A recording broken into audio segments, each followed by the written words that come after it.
Et avant la lecture des textes qui nous sont proposés pour notre méditation en ce matin de Pâques, je vous invite à la prière. Ô Dieu, tu es un Dieu étonnant. Tu n'es jamais là où nous te cherchons. Nous t'attendons comme un roi puissant et puis voici que tu viens comme le plus humble des hommes. Nous pensons pouvoir t'enfermer dans nos savoirs, dans nos croyances ou dans nos doutes. Et puis voici que tu es différent de l'image que nous avions forgée de toi.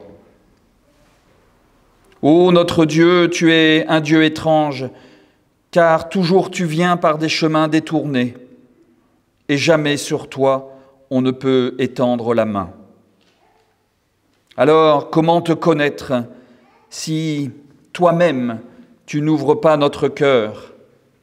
Viens toi-même parler au cœur des Écritures. Par ton Saint-Esprit, viens toi-même au plus profond de notre existence, écrire les mots qui font vivre, qui nous font vivre. Amen. Chapitre 20 de l'Évangile de Jean, versets 1 à 10. Le premier jour de la semaine, Marie-Madeleine vient au tombeau dès le matin, alors qu'il fait encore sombre, et elle voit que la pierre a été enlevée du tombeau. Elle court trouver Simon-Pierre et l'autre disciple, l'ami de Jésus, et elle leur dit « On a enlevé le Seigneur du tombeau, et nous ne savons pas où on l'a mis. » Pierre et l'autre disciple sortirent donc pour venir au tombeau. Ils couraient tous deux ensemble, mais l'autre disciple courut plus vite que Pierre et arriva le premier au tombeau.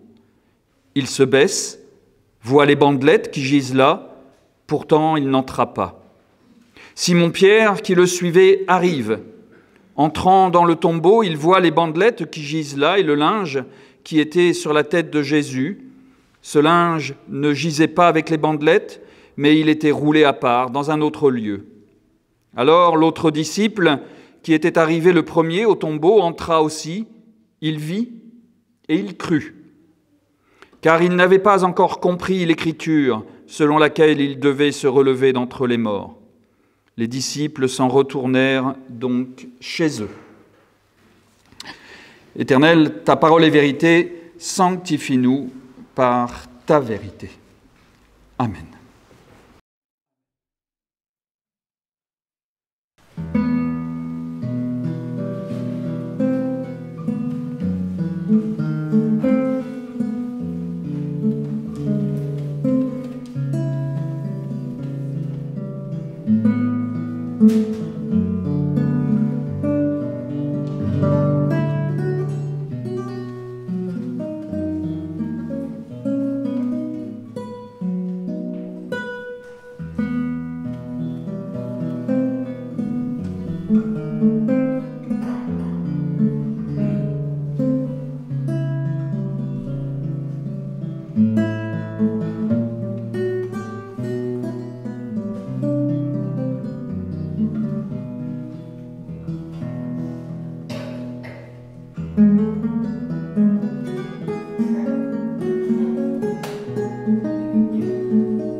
Chers amis, chers frères et sœurs, Pâques, résurrection, des mots qui résonnent sans cesse dans nos têtes ces derniers jours, et les pasteurs, évidemment, sont les premiers à vous y faire penser depuis le début de ce temps de carême, avec les partages bibliques, la semaine de Pâques et ses nombreuses manifestations.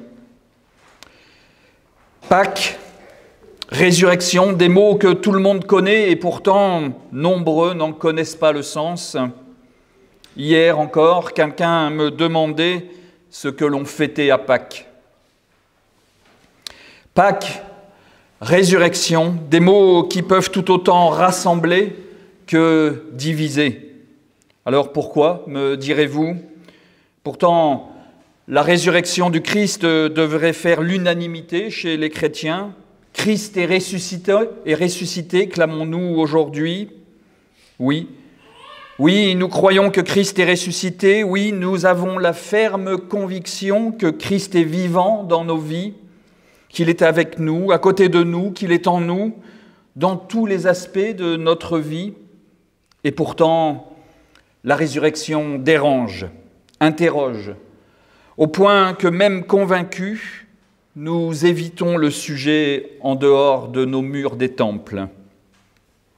Pâques, résurrection, est-ce possible? Comment cela s'est-il réellement passé? Que s'est-il passé il y a 2000 ans? Ce sont ces questions qui animent le débat, un débat qui divise au lieu de rassembler, un débat sans fin. Alors reconnaissons-le, nous aimerions bien savoir, nous aimerions bien faire un saut en arrière de 2000 ans et voir de nos propres yeux et comprendre, mais ce n'est pas possible. Et le texte biblique, finalement, ne nous aide pas beaucoup à comprendre ce qu'il s'est passé parce que les récits bibliques, les plus anciens en tout cas, en grec, s'arrêtent tous au tombeau vide. Les récits d'apparition qui suivent ont probablement été rajoutés après, et ils ne sont pas inutiles, bien sûr, mais peut-être ont-ils été rajoutés pour essayer d'expliquer l'inexplicable. Une histoire ne pouvait pas se terminer sur un tombeau vide. Un tombeau vide, ce n'est pas un happy end. Pourtant, le tombeau vide, cela veut dire que la résurrection se passe ailleurs. Alors, il y a ceux qui, d'un côté, vont avoir une explication très rationnelle et vont trouver de multiples explications logiques et physiques à l'absence du corps dans le tombeau. Et de l'autre côté, il y a ceux qui vont croire à une résurrection absolue en chair et en os. Jésus est sorti du tombeau vivant. Et puis, entre ces deux extrêmes, je dirais, il y a ceux qui tantôt penchent d'un côté et tantôt de l'autre sans trop savoir, c'est-à-dire en croyant à la résurrection, mais en y mettant un peu de raisonnable. Et puis, il y a ceux qui vont y donner une explication très rationnelle, mais en y mettant une pointe de spiritualité. Et tout ceci, finalement, me semble normal, parce que la résurrection n'est pas évidente. Et pourtant, si la résurrection est le fondement du christianisme, c'est parce qu'en affirmant que Christ est ressuscité, nous affirmons tout simplement que la vie l'emporte sur la mort. Et même si la résurrection est au cœur de la prédication de Paul, admettre la résurrection, c'est un saut dans le vide, un saut dans le vide du tombeau. Ce débat n'est pas nouveau et il dure depuis 2000 ans et nous en trouvons justement les traces dans le récit que je vous ai lu ce matin. Je vous propose donc de découvrir comment la question de la résurrection se pose face à un tombeau vide dans notre texte. Et nous traverserons cet épisode à travers avec les personnages qui sont mis en scène par l'évangéliste pour montrer qu'eux aussi, ils se questionnent de différentes façons sur le sens du tombeau vide. Et à partir de cette lecture, nous nous interrogerons, nous aussi, sur ce tombeau vide qui est face à nous, qui nous interroge. À quoi sert ce vide? À quoi sert cette absence pour notre propre vie et pourquoi elle est finalement une bonne nouvelle pour nous tous, quelle que soit notre position sur le sens, sur l'aspect de la résurrection. Quelle figure de Jésus sort, si j'ose dire, de ce tombeau vide? Pourquoi ma vie est restaurée grâce à ce tombeau vide qui désigne un Christ ressuscité? Et pour conclure, nous verrons que la question que nous devons nous poser ce matin à travers l'image de ce tombeau vide n'est pas comment cela s'est passé, qu'est-ce qui s'est passé réellement, mais la vraie question autour du tombeau vide et de la résurrection que nous devons nous poser est que signifie cet événement pour ma vie de chrétien aujourd'hui? Qu'est-ce que ce récit du tombeau vide ressuscite dans ma vie? Si la résurrection se passe hors du tombeau vide, où se passe-t-elle dans ma vie? Alors commençons par nous rapprocher de ce tombeau vide avec ces personnages qui sont mis en scène. Et la première personne à arriver au tombeau, c'est Marie-Madeleine, le premier jour de la semaine. Cette précision peut être comprise de deux façons. Soit il s'agit d'une précision pour donner simplement une information temporelle. On est dimanche, le lendemain du Shabbat. Mais quand il est question du premier jour dans la Bible, cela fait penser nécessairement au premier jour de la création dans la Genèse. C'est le jour où Dieu crée la lumière par la parole, qu'il sépare la lumière des ténèbres et qu'il dit que c'est Tov en hébreu. Et habituellement, on traduit ce Tov par bon. Mais en réalité, cela veut dire beaucoup plus. Quelque chose qui est Tov dans la Bible, c'est quelque chose qui est vivable. En arrivant au tombeau le premier jour, il y a derrière cette image que Dieu va créer de la lumière dans les ténèbres qui entourent ce tombeau. Il va créer quelque chose de vivable malgré la présence des ténèbres. D'ailleurs, dans l'évangile de Marc, quand les femmes arrivent, c'est le lever du soleil. La lumière est déjà là pour les accueillir. Cela veut-il dire que l'absence de corps dans le tombeau devient déjà quelque chose de vivable? Eh bien oui. Oui, c'est cela l'annonce de la résurrection. Cette lumière nous dit que la mort n'est pas le point final de l'histoire de Jésus, ni le point final de notre histoire, ni le point final de la vie, ni le point final de notre vie. Et la première bonne nouvelle du texte est déjà là. Marie-Madeleine arrive au tombeau et aperçoit que la pierre est enlevée. Et le texte dit qu'elle court ensuite vers Simon-Pierre et vers l'autre disciple, l'ami de Jésus, pour dire que le corps n'est plus là. Mais Marie-Madeleine n'est pas entrée dans le tombeau, elle a juste vu la pierre enlevée et elle en déduit que le corps a disparu. Sa seule préoccupation, c'est donc le corps de Jésus. Dans l'évangile de Luc, elles sont plusieurs femmes à découvrir la pierre enlevée. Et elles venaient avec des aromates, des parfums pour entretenir le corps, pour entretenir la mort. Et dans Marc aussi, elles viennent pour l'embaumer. Matthieu ne donne pas de précision sur les raisons de leur venue au tombeau, mais elles assistent au spectacle de l'ange descendu du ciel pour rouler la pierre. Mais quel que soit le récit, les femmes viennent pour entretenir la mort.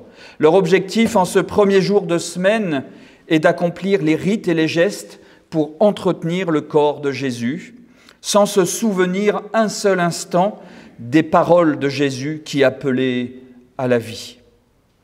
Elles subissent la mort qui leur tombe dessus. Elles subissent la mort et ne font que répéter les rites de la mort pour la prolonger. La présence du corps pour Marie-Madeleine aurait été pour elle le moyen de faire survivre Jésus, d'être auprès de lui. Elle aurait pu continuer à le vénérer, de le posséder comme un patrimoine qui ne vit plus. Entretenir une sépulture de Jésus l'aurait transformé en sanctuaire, en musée. La survie de Jésus, c'est-à-dire le surplus de vie que Marie-Madeleine voulait donner à Jésus pour continuer à le faire vivre, passait par la possibilité de continuer à le posséder en le touchant et en l'enveloppant dans un linge pour mieux le conserver. Cela rappelle étrangement l'épisode de la résurrection de Lazare qui, après avoir été déclaré mort par ses sœurs et après l'avoir mis dans un tombeau, eh bien, sur l'ordre de Jésus, elles devront le libérer des liens qu'elles lui avaient mis pour le laisser libre. Pour Marie-Madeleine, le désir d'être encore avec Jésus est un désir de possession et de présence physique seulement. Arrive ensuite en courant Pierre et l'autre disciple. Commençons par Pierre. Le texte français dit que Pierre voit les bandelettes et le linge qui recouvraient la tête de Jésus. Le texte est étonnant de détails.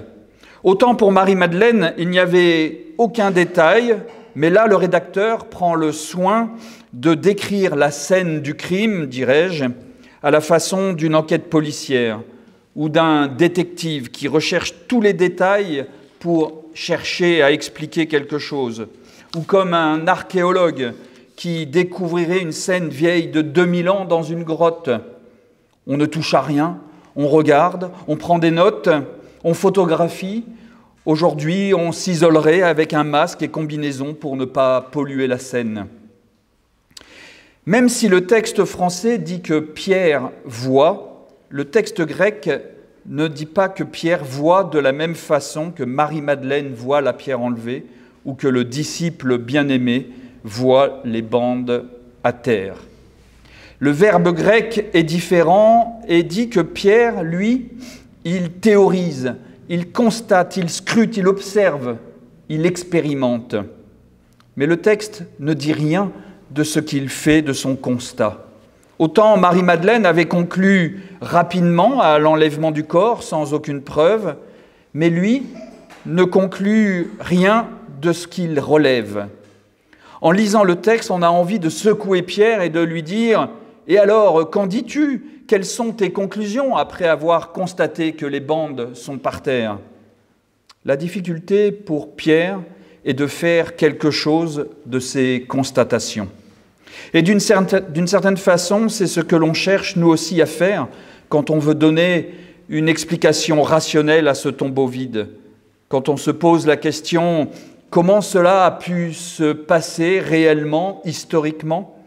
La recherche de détails dans le texte, et parce qu'il est impossible d'en chercher ailleurs, mène nécessairement à une impasse spirituelle.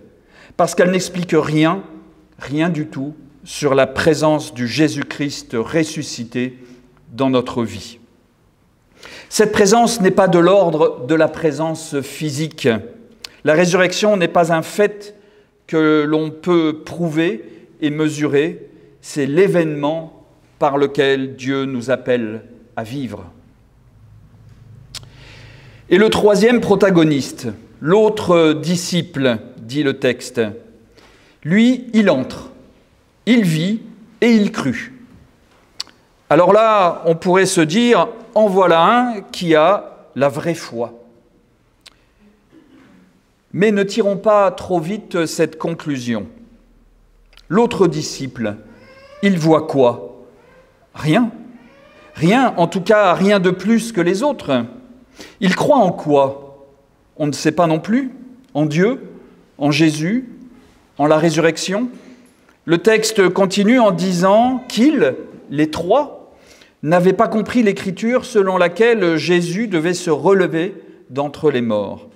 Ce troisième, l'autre disciple, n'a donc pas compris non plus.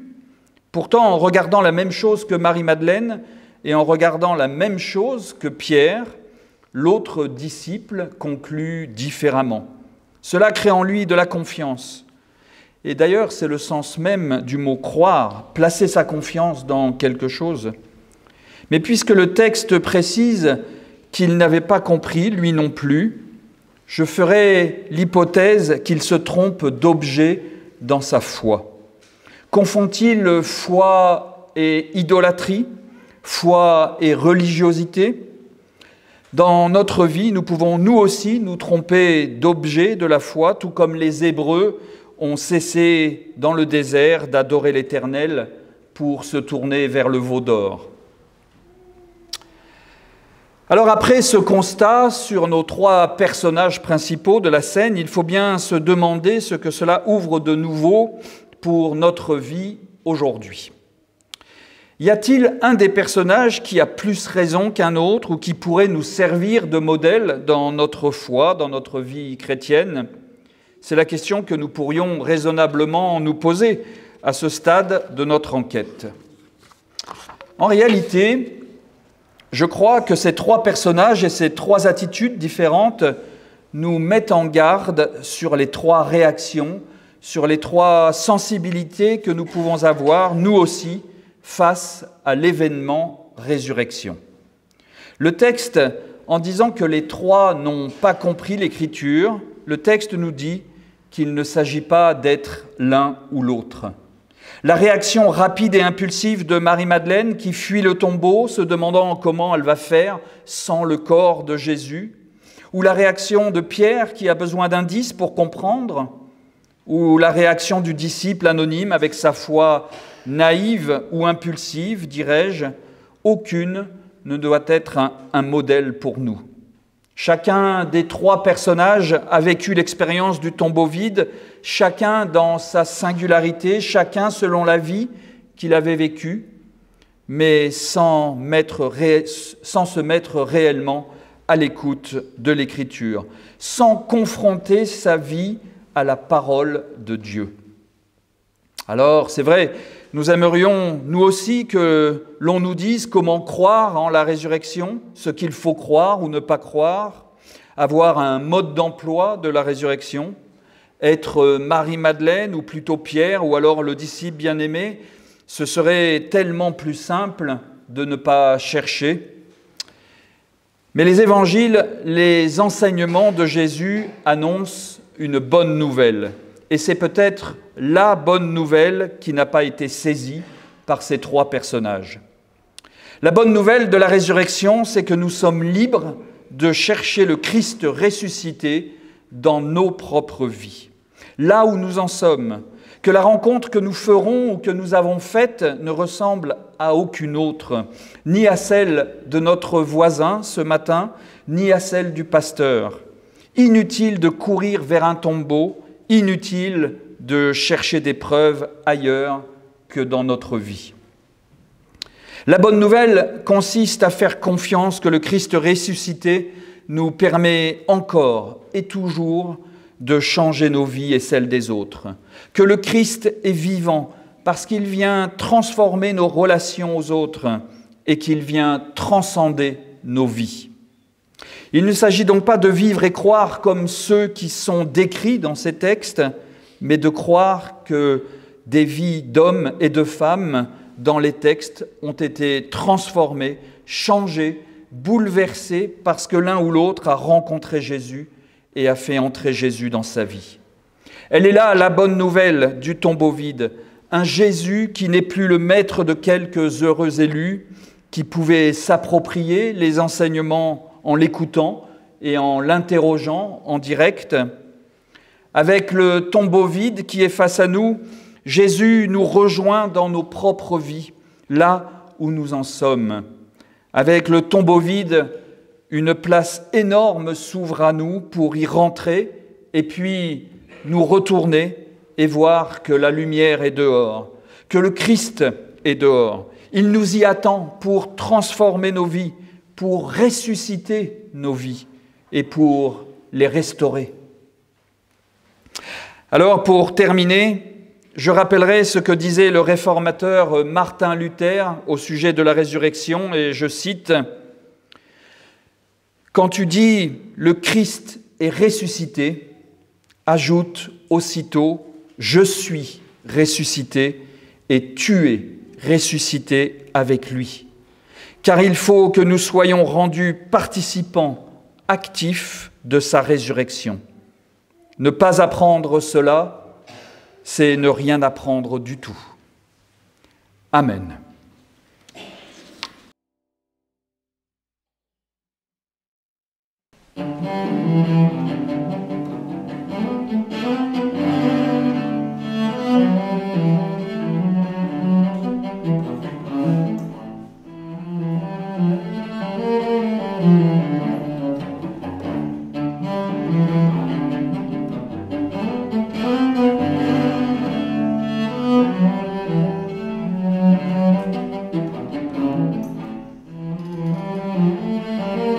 Thank you.